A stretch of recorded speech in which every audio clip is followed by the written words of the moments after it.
এই ধরনের নোংরামি সবচেয়ে বেশি করে জামাত ইসলামের লোকজনই। এমপির কাছে তার মেয়েকে গচ্ছা দিয়ে একরকম রাজনৈতিক সুবিধা পাওয়ার চেষ্টা করতেছে। ব্যক্তিগত পরিসরে তারা দেখা যায় যে জিনিসগুলো তারা বিরোধিতা করে সেগুলোই তারা ক্লোজ ডোরে করে। কেউ তার ব্যক্তিগত পরিসরে আসলে কার সাথে কি করতেছে এই জিনিসগুলো মানে এইভাবে প্রকাশ্যে আনা, এটা একটা রাজনৈতিক হাতিয়ার হিসেবে ব্যবহার হয়।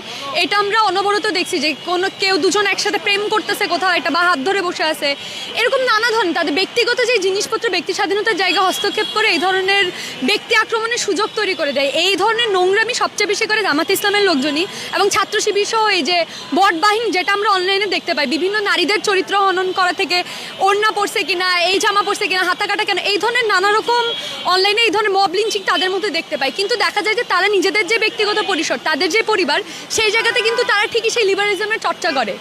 তাদের নিজেদের ব্যক্তিগত পরিসরে তারা যেই চর্চাই করুক না কেন, আসলে এখানে বাইরের একটা মানুষের যদি দুইটা কনসাল্টিং অ্যাডাল্ট হয়, মানে সম্মতি দেওয়ার মতো সক্ষম দুইটা মানুষ হয়, তাহলে এর বাইরে আমাদের কিছু বলার কোনো সুযোগ নাই, যেহেতু আইন সেটা অ্যালাউ করে। কিন্তু সে জায়গায় আমরা দেখতে পাই যে বাচ্চা মেয়েটার সাথে এই ঘটনা ঘটেছে, সেই বাচ্চার বয়স নিয়ে একটা গণ্ডগোলের ব্যাপার আছে।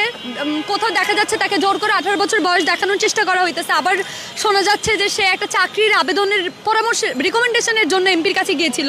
সেই জায়গা থেকে তার হয়তো যেই তার বাবা এবং মেয়েটা দুজনেই আসলে দুর্বলতার সুযোগ নেওয়া হচ্ছে। আবার তার বাবাও সম্ভবত জামাতের কর্মী, সে এমপির কাছে তার মেয়েকে গচ্ছা দিয়ে একরকম রাজনৈতিক সুবিধা পাওয়ার চেষ্টা করতেছে, যেখানে নারী একটা আসলে কার্ড হিসেবে ব্যবহার হইতেছে। তো এই জায়গাগুলো আসলে ঘটনাটা যদি একটা মাইনর বাচ্চা না হতো, যদি এখানে মেয়েটার বয়স অপ্রাপ্ত বয়স্ক কিনা সেটা নিয়ে যদি কোনো অসুবিধা না হতো, তাহলে কিন্তু এই ধরনের পুরো আলোচনাটাই অবান্তর হয়ে যায়। কিন্তু সেই জায়গায় যখন আমরা দেখতে পাই একটা 18 বছরের নিচে একটা মাইনর বাচ্চা, অথবা এই ঘটনা যখন ঘটে সেই মেয়েটার বয়স 18 বছরের নিচে ছিল, ওই লোক অলরেডি বিবাহিত, সে এত মানে তার দাদার বয়সী একটা লোক, এই ঘটনাটা আসলে মানে সামাজিক অবক্ষয়ের কথা। কেয়ামত চলে আসতেছে, জামাতের লোকজন তারা নিজেদের বক্তব্যে যে কথা বলে, ইভেন যেই লোকের এই ভিডিও ফাঁস হয়েছে সে নিজেও বিভিন্ন সময় নারীদের মানে পর্দার অপোজিট পাশ থেকে সে নারীদের সাথে কথা বলে, সামনাসামনি সে নারীদের সাথে কথাই বলে না।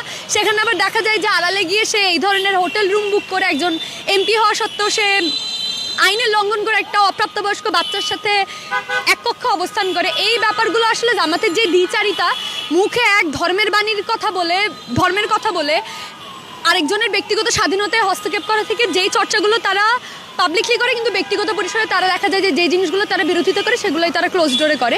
শুধু সেই চর্চা করে, সেই দ্বিচারিতার ব্যাপার না, আসলে এটা একটা অপ্রাপ্তবয়স্ক বাচ্চার সাথে এই ধরনের সম্পর্ক, এটা কোনোভাবে আসলে নৈতিক না, এটা আইনগতভাবে অপরাধ এবং এই লোকের বিরুদ্ধে আসলে আইনগতভাবে ব্যবস্থা নেওয়া উচিত। এবং একজন অপ্রাপ্তবয়স্ক 18 বছর বয়সের মেয়ের সাথে তারা তো